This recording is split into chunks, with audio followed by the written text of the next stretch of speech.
Hello, this is video number 6, the last two videos of this chapter. So in this video we'll be discussing about the magnetic dipole moment of a current loop. So in the previous videos we had discussed force between two parallel current carrying conductors, force on a current carrying conductor placed in a magnetic field. Alright, so all that we had discussed. So now let us understand about um, magnetic dipole moment, relationship between dipole moment in case of a circular current carrying loop, and also torque on a current loop. Three topics I'll be discussing in this video. Alright, so first of all, let us understand what is magnetic. This is very much similar to your electric dipole. Okay, magnetic dipole moment of a current loop. Very important. So, magnetic dipole moment is given as m. It's a dipole moment is a vector quantity, you know. So, this is m vector which is given as current into area vector. Okay, so remember it as mia. M is I into A vector, where I is the current which is flowing in this current loop and A is the area vector. You remember area vector? If you have a current loop which is in this plane, let me say my circular loop is like this, or any shape of the loop, area vector is a perpendicular vector. So this will be my A vector. Okay. So magnitude wise, what is the value of magnitude? This will be the magnitude of it, the product of current into area vector, area basically, not area vector in this case. And this only depends on the area, correct? It doesn't matter with the shape. So only the area is what we are concerned. So I don't care if it's circular, square or rectangular. We are only bothered about the area. And the direction of this M will be in the direction of the area, correct? So it will be in the direction of the area vector, or it should be in a plane which is perpendicular to the current loop. What will be the SI unit? SI unit of magnetic dipole moment will be ampere meter square, or it can be joule per Tesla. Okay, joule per Tesla.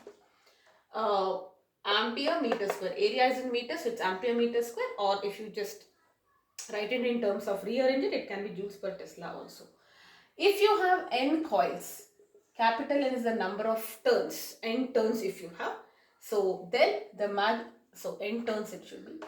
Okay, so instead of one turn, if you have n turns in a coil, the magnetic moment will be given by NIA.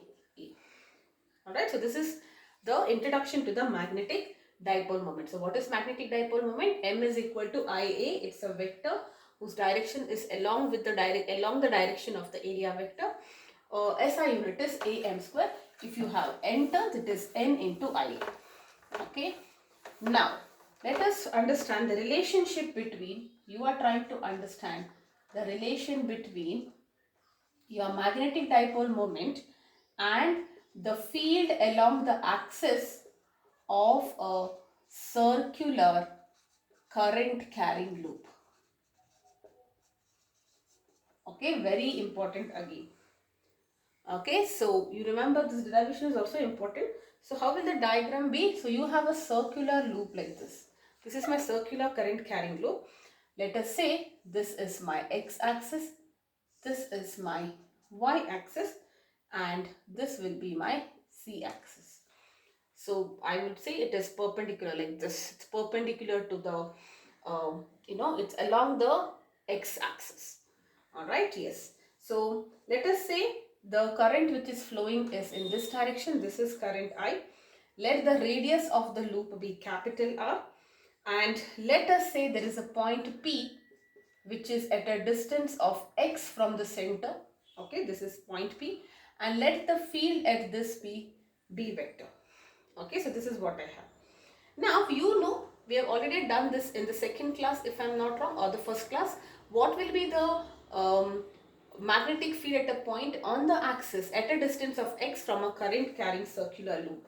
So, the magnetic field is given by mu naught I into r square divided by 2 into x square plus r square to the power 3 by 2, and this is directed along the axis of the coil, right? That means along the x-axis. The field is in this direction. We also remember it as a right hand circular. If it is like this, it is in this direction, correct? Yes. Now when you say at large distance, when the distance is really large, for large distances you can say x is much greater than r. So you can ignore r. So which implies that x square plus r square, r is very feeble, is nearly equal to x square. Okay, because the distance is very large. So therefore, what will be the value of B now? Mu naught I r square divided by 2 into x square to the power 3 by 2. And this will become mu naught I r square by 2 into x cube. Okay. Now, let us multiply and divide by 2 pi. I'll tell you the reason why. Okay. So, you will multiply and divide by 2 pi. Now, what will happen? In the numerator, you will have, see in the denominator, can I write it as 2 into 2 is 4 pi. So, I will separate out mu naught by 4 pi. So, this part and mu naught, I have written it as mu naught by 4 pi. Okay. Now, into I, can I write what is this? This is nothing but pi into r square. Can I write pi into r square as a? So, this will be mu naught into ia. This 2 I will write it here, 2 into ia, alright, divided by x cube. And what is ia? Ia is nothing but m, correct, magnitude wise. So this is mu naught by 4 pi 2 into m divided by x cube. And that is the relationship. So if I know the magnetic moment, and it only depends on what? The distance in that case. Everything else is constant, correct? So in the vector form, if you want to write it, you will write it as B vector is mu naught by 4 pi, which is a constant, into 2, m is a vector and x is just a distance, so it's x cube. This is only valid if your x is much greater than r. Okay, so remember this as a formula, relationship between field and magnetic moment, dipole moment in the case of a circular current carrying loop. Alright, so this is about it. Now the next topic is going to be torque on a current loop.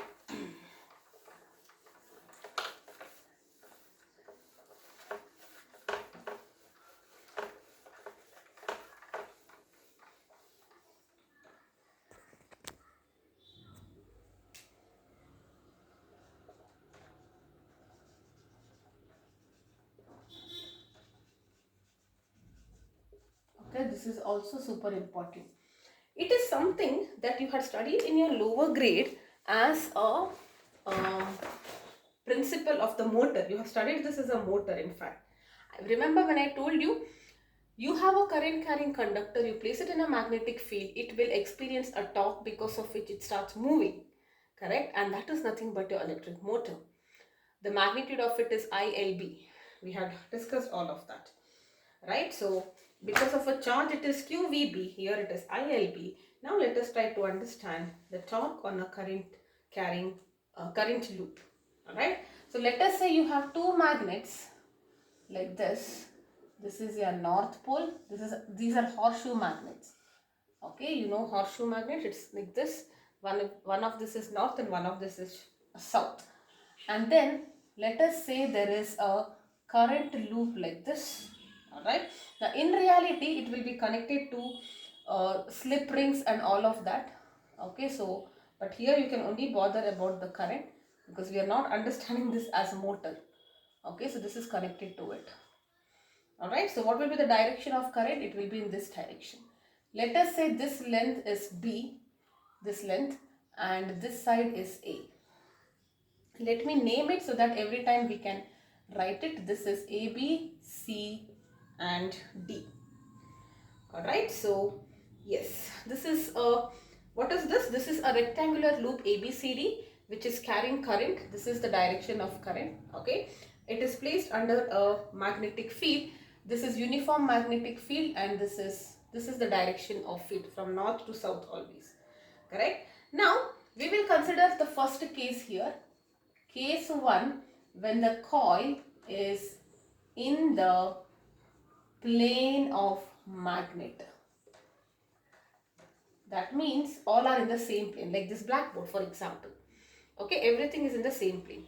You have two magnets here and the coil, all are in the same plane. Okay, rectangular loop is placed in such a way that the magnetic field is also in the plane of the loop. That means all are in the same plane basically. Okay, now let us see, if you are talking about arms AD and BC, AD and BC, if you're talking about this arms, what will be the force on this arms? Force is given by, if you remember, if you only look at in terms of conductor like this, treat it as a conductor, what will be the force on a current carrying conductor? It is I into L into B sine theta. Correct? Now, do you agree theta is 0 in this case because they are in the same angle? Field is in this direction, the conductor is also in this direction. So, theta is 0 here. That means force is also 0. So that means BC and AD will experience no force. Okay. Alright. Next let us talk about arm AB and which is at AB and CD. First let us talk about arm AB. Okay, so if you are talking about arm AB, what will be the force experienced? This force is given by I into L into B, and this will be sine 90 here. Why? Because the field is in this direction and this is the plane is in this direction, the arm is in this direction. Correct? So it is sine 90. So I will write it as F1. So F1 will be I, L, B. What will be the direction? Let us see the direction using left hand Fleming rule. So current is in this direction. Look at that current. Now if I keep it like this, okay, let us say the magnets are horizontal. Current is in this direction, field is in this direction. So the force is acting downwards, because in the real time it will not be like this. It will be placed on a table.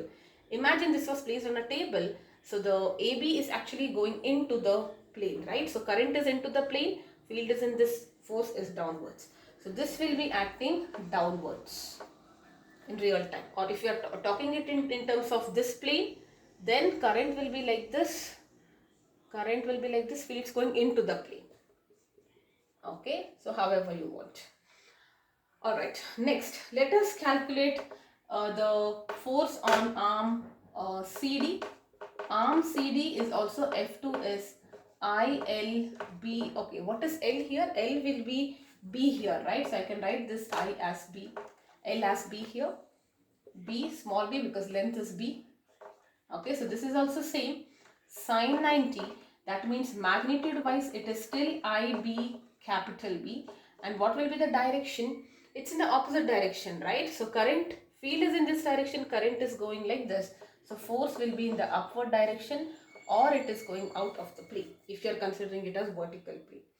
Now imagine the coil is like this. Okay, I want you to feel it. The coil is like this. On this arm there is a downward force, and this there is an upward force. So won't it create a torque? Equal and opposite forces will always create a torque. So you can visualize this like this. This is F1 and this is F2. Okay, this is on AB and this is on CD. And the distance between them, isn't it A? So the magnetic moment will be acting right here, and this distance will be A by 2 and A by 2, because this is A and this is also A. Sorry, the whole distance is A. This distance between them. Correct? So you can now say that the forces, do you say that the net force is 0? This is very important. Net force is 0 because equal and opposite forces, and these two anyway do not calculate, do not exert any force. Okay, but net torque is not 0. Please remember this. Net torque is not 0 because there is a torque. It is creating a rotation, no translation. Whenever net force is 0, there will be no translation. You have studied this in rotational dynamics. Net torque is not 0, that's why there is a rotational force. Correct? And in which direction? Downwards, upwards, downwards, upwards. It will be in the anti-clockwise direction. So it will start moving in the anti-clockwise direction. Okay, so this will start moving in this direction. And what will be the torque? Torque is force into perpendicular distance, correct? Isn't it F into A1 plus F2 into A by 2, correct? And you can write F1, F2 both are equal and it is equal to IB capital B and A by 2 plus A by 2.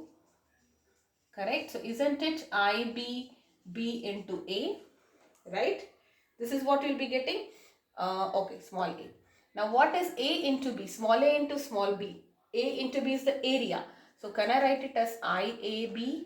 Correct? So this will be the torque. Okay, so the net torque magnitude wise will be I into A into B. Okay, so anyways, I will write all of the things after this just to remember. So this is the net torque when the what was my use case? The coil is in the plane of the magnet. So the net torque is A into I into B. Now let us see if it is in a different angle, what will happen. Okay, let us consider case 2 and let us write everything. Okay, so in the case 2, the coil is not along the magnetic field, so it makes an angle between the field and the normal to the coil. Okay, so coil makes an angle. The coil is at an angle with the field. Okay, so let us just write it this way. This is the direction of the field. The normal to the coil will be in this direction where the magnetic field is getting attached. Let us say this is the theta. So theta is the angle between magnetic field and normal to the coil. Please remember, it is not the angle between coil and the field, normal to the coil. What is the meaning of that? See, visualize this. If I say my magnetic field is like this, horizontal, it is at this angle. So the normal is at this angle, correct? It is the angle between the normal and the field. Okay. Now let us understand what will be the forces here. Forces of between A and C, BC and DA. The forces here will be equal, right? They will be equal and also opposite, and they will act linearly. Okay, because the currents are in the opposite direction. Now if you want, you can apply the vector rules and check, like length is like this, field is like this, so it's going into, and here length is like this, field is like this, so it's going outwards. So it is like, two forces are in and out, so they cancel out. Okay, that is why they cancel out. So it is not, in the earlier case BC was 0, AD was 0 because they were acting along the field. Here they are not 0. BC is there, AD is there, but the net force on it is 0. It's like one guy is pulling it, one guy is pushing it. Alright, let's now talk about this. How about the arms AB and CD? Let us visualize this. Alright, so if I am talking about AB and CD arms, okay, there will be a force which is equal. Why they are equal? Current is equal, a length is also equal, B is also equal. So they will be equal, which is I into B into B, but not collinear. They are not collinear. So how are they not collinear? Let us visualize this. So this is this and this is like this is going into like this. It's not really into, you might feel it, but in 3D it will not be like that. And here it will be in this direction like this, it's going like this. Okay, so they are anyway not collinear. Or let me write it like this. See, look at that. This is how it is, right? So this is my direction of the field. I will just draw it into a 2D. This is the field from left to right. And M is in this direction, perpendicular to the coil. So this is theta, this is M, correct? So the force here will be in the downward direction and this will be in the upward direction. It is like into and out only. But why are they not cancelling out? Because they are not in the same line. They are separated by a distance, right? So they are not cancelling out. Correct? So are you able to get this? Look at this. This into this, it's going into, or if you are seeing like this, it is going downwards, right? Similarly, if you are placing it like this, current is like this and you are curling it, it's going upwards. Exactly the same. Okay, now if this is theta, if I say, you remember this law, this is theta, or here also you can write, this will be theta. So this is F cos theta, this will be, what is this resultant? This will be A by 2 now, right? This distance is A by 2. This is A by 2. So can I write this as A by 2 sin theta now? Because this is A by 2 cos theta, right? So this is A by 2 sine theta. This is theta. This will also be theta, cos theta and sine theta. Or if this is theta, you can write this as 8 sine theta. Right? So now let us try to write the expression for torque. Torque will be F1 A by 2. What is the perpendicular distance? A by 2 sine theta plus F2 A by 2 sine theta, where theta is the angle between the field and the normal to the loop. So again, if I calculate this, what will this be? This is I, F is I into B, sine theta is common, A by 2 plus A by 2, which is A. So can I write this as AB into B sine theta, and this is nothing but IA into B sine theta. Okay, and remember this is nothing but here. Now this is the one expression for tau.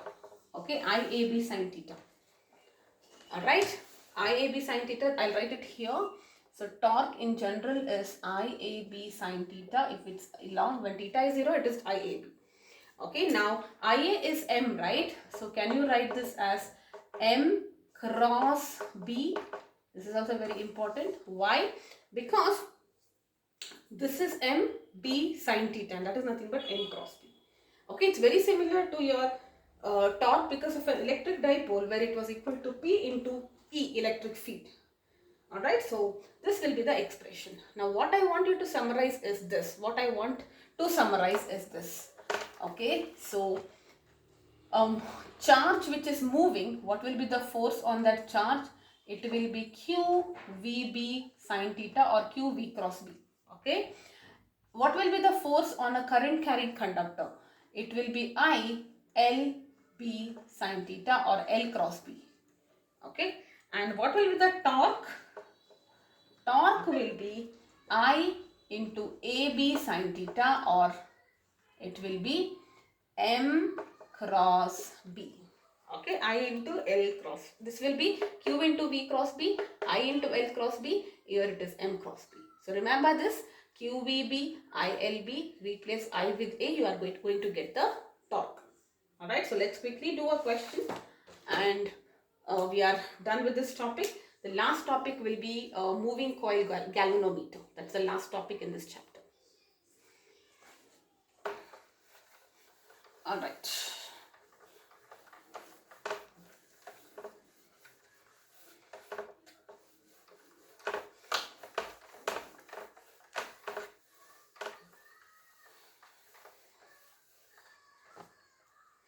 Yes, let's do a question. A circular coil of 20 turns and radius 10 meters. There is a circular coil of 20 turns, which is your capital N.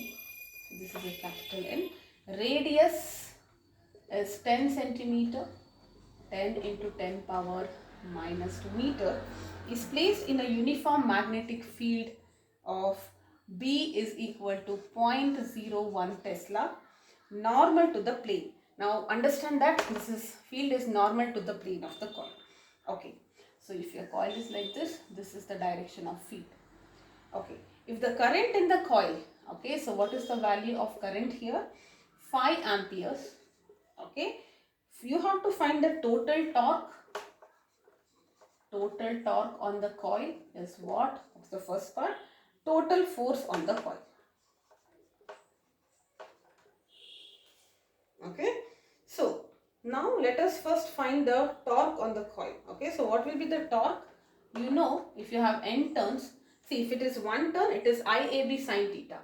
Here it will be n into IAB sine theta. N is 20, I is 5. What is the area? Radius is given. Pi into, this will be 0.1, right? 0.1 meter. So it will be 0.1 whole square into, what will be B? B is 0.1, it is not 0.01, it is 0.1. So it is 0.1, and what will be what is theta? Theta is the normal and the field, right? So what will be the normal? Normal will also be in this direction, right? So this is your magnetic field. So they are actually theta is 0 here. Many people get confused because it's given as field is perpendicular they write it as 90, but theta is not the angle between the plane of the coil and the field, it is the angle between the field and the normal to the coil, so it's 0 here. That means the torque is 0. Okay, now let us calculate the force here, and it is obvious, right? I mean, I hope you're able to feel this. It has to be 0. It will not make a rotational motion. If torque is not 0, it should make a rotational motion, right? So yes, now let us calculate the forces on the planar. You know here the forces is a circular coil, correct? So the total force will also be 0 here. Do you agree? The total force is also 0, because if you consider it to be made of parts like this, if I say like this, current is like this, current is like this, or if I calculate the small element like this, in every place the current is opposite, so the direction of forces will also be opposite. Total force will be 0. Okay, so yes, that's about it. Alright, so the last topic will be moving coil galvanometer. I will shortly upload it. I will upload it shortly, and that completes this chapter. Then we will talk about next chapter will be magnetism and matter. Okay, so that's also a very small chapter. We'll quickly do that after this.